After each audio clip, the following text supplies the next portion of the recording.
Oh guys, what's up? May mga po narito di subong sa Boods, Linaga at Pata Refreshment and Store. May araman silang Boods sisig no diri sa Barangay Bulilao, Mandurriao, Haro, Iloilo City. Diri sa may Diversion Road no sa tubang sang Zuri Hotel. Tubang sang Zuri Hotel malapit sa Paseo, sa tabok lang sa Paseo kag sang lapit sa SM City, Iloilo. So hindi na tayo magdugay, masulod na ta. Guys, let's go.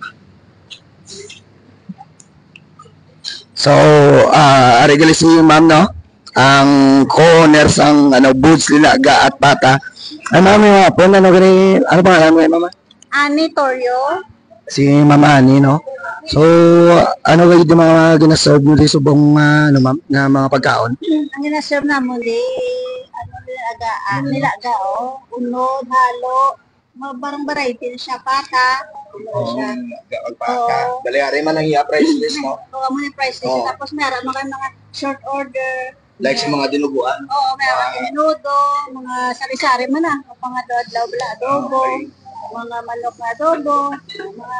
May barbecue ba kamo, no? O kung dati may barbecue, mga 24 hours kung sir. Oo, 24 hours gilid ma'am.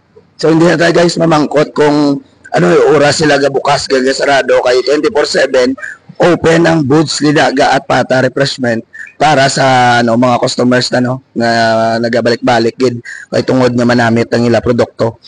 Last ko nga pamangkot, ma'am, ano ang advantages nyo sa iban balang mga linagaan, lakag patahan? Ano ang masiling mo nga mas kinabalik-balikan ang inyong patahan kag linagaan?